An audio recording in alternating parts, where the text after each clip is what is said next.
Hey everyone, it's me, Miss Denny, your favorite children's librarian. Thanks for joining me for another Fairy Tale Friday. Today we will be reading a classic tale by Hans Christian Andersen from 1837 called The Emperor's New Suit, or perhaps better known as The Emperor's New Clothes. All right, here we go. Many, many years ago, there lived an emperor who thought so much of new clothes that he spent all his money in order to obtain them. His only ambition was to always be well-dressed. He did not care for his soldiers, and the theater did not amuse him. The only thing, in fact, he thought anything of was to drive out and show a new suit of clothes. He had a coat for every hour of the day, and as one would say of a king, he is in his cabinet. So one could say of him, the emperor is in his dressing room. The great city where he resided was very gay. Every day, many strangers from all parts of the globe arrived. One day, two swindlers came to the city. They made people believe they were weavers and declared they could manufacture the finest cloth to be imagined. Their colors and patterns, they said, were not only exceptionally beautiful, but the clothes made of their material possessed the wonderful quality of being invisible to any man who was unfit for his office or unpardonably stupid. That must be wonderful cloth, thought the emperor.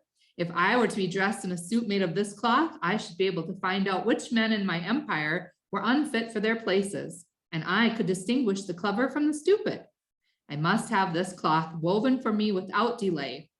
And he gave a large sum of money to the swindlers in advance that they should be set to work without any loss of time.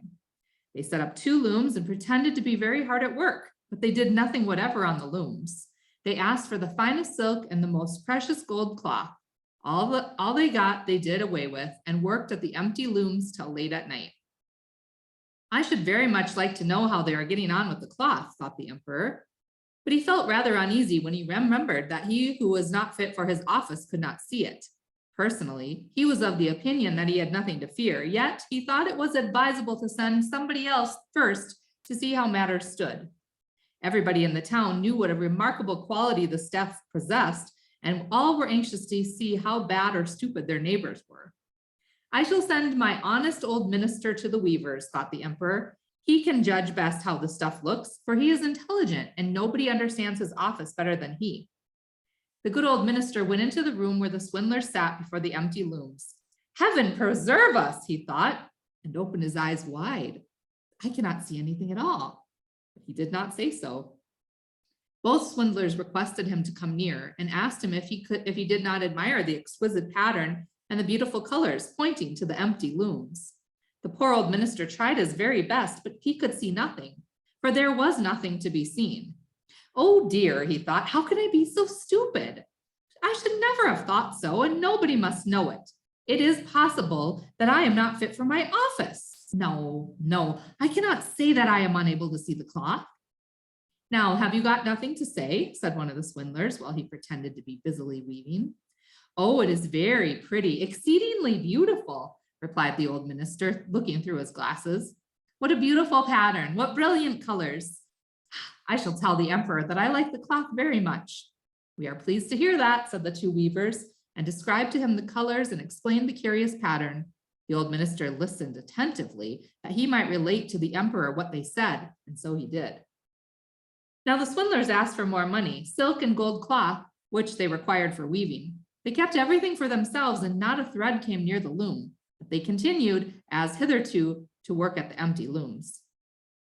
Soon afterwards, the emperor sent another honest courier to the weavers to see how they were getting on, and if the cloth was nearly finished. Like the old minister, he looked and looked, but could see nothing, as there was nothing to be seen. Is it not a beautiful piece of cloth? Asked the two swindlers, showing and explaining the magnificent pattern, which, however, did not exist. I'm not stupid, said the man. It is therefore my good appointment for which I am not fit. It is very strange, but I must not let anyone know it. And he praised the cloth, which he did not see, and expressed his joy at the beautiful colors and the fine pattern. It's very excellent, he said to the emperor. Everybody in the whole town talked about the precious cloth. At last, the emperor wished to see it himself while it was still on the loom. With a number of courtiers, including the two who had already been there, he went to the two clever swindlers, who now worked as hard as they could, but without using any thread. "Is it not magnificent?" said the two old statesmen who had not been there before. "Your Majesty must admire the colors and the pattern." And then they pointed to the empty looms, for they imagined the others could see the cloth. "What is this?" thought the emperor. "I do not see anything at all. That is terrible. Am I stupid? Am I unfit to be emperor? That would indeed be the most dreadful thing that could happen to me." "Really," he said, turning to the weavers, "your cloth has our most gracious approval." And nodding contentedly, he looked at the empty loom, for he did not like to say that he saw nothing. All his attendants who were with him looked, and although they could not see anything more than the others, they said, like the emperor, "It is very beautiful." And all advised him to wear the new magnificent clothes at a great procession, which was soon to take place. "It is magnificent, beautiful, excellent," one heard them say. Everybody seemed to be delighted, and the emperor appointed the two swindlers imperial court weavers. The people the whole night previous to the day to which the procession was to take place, the swindlers pretended to work and burned more than 16 candles. People should see that they were so busy to finish the emperor's new suit. They pretended to take cloth from the loom and worked about in the air with big scissors and sewed with needles without thread, and at last said, "The emperor's new suit is now ready." The emperor and all his barons then came to the hall. The swindlers held their arms up as if they held something in their hands and said, "These are the trousers, this is the coat, and here is the cloak," and so on. They are all as light as a cobweb, and one must feel as if one had nothing at all upon the body, but that is just the beauty of them.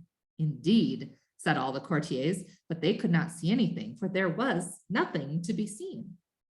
"Does it please your Majesty now to graciously undress," said the swindlers, "that we may assist your Majesty in putting on the new suit before the large looking glass?" The emperor undressed, and the swindlers pretended to put the new suit upon him, one piece after another, and the emperor looked at himself in the glass from every side.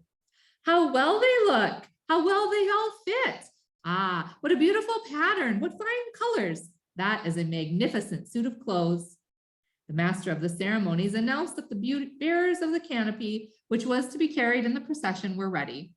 "I am ready," said the emperor. "Does not my suit fit me marvelously?" Then he turned once more to the looking glass that people should think he admired his garments. The chamberlains, who were ready to carry the train, stretched their hands to the ground as if they lifted up a train and pretended to hold something in their hands. They did not like people to know that they could not see anything. The emperor marched in the procession under the beautiful canopy, and all who saw him in the street and out of the windows exclaimed, "Indeed, the emperor's new suit is incomparable. What a long train he has! How well it fits him!" Nobody wished to let others know he saw nothing, for then he would have been unfit for his office or too stupid. Never emperor's clothes were more admired. "But he has nothing on at all," said a little child at last. "Good heavens, listen to the voice of an innocent child," said the father, and one whispered to the other what the child had said. "But he has nothing on at all," cried at last the whole people. That made a deep impression upon the emperor, for it seemed to him that they were right. But he thought to himself, "Now I must bear up to the end." And the chamberlains walked with still greater dignity, as if they carried the train which did not exist. And that is the end of our story today. Thanks for joining me. Hope to see you for the next Fairy Tale Friday, my friends. Bye-bye.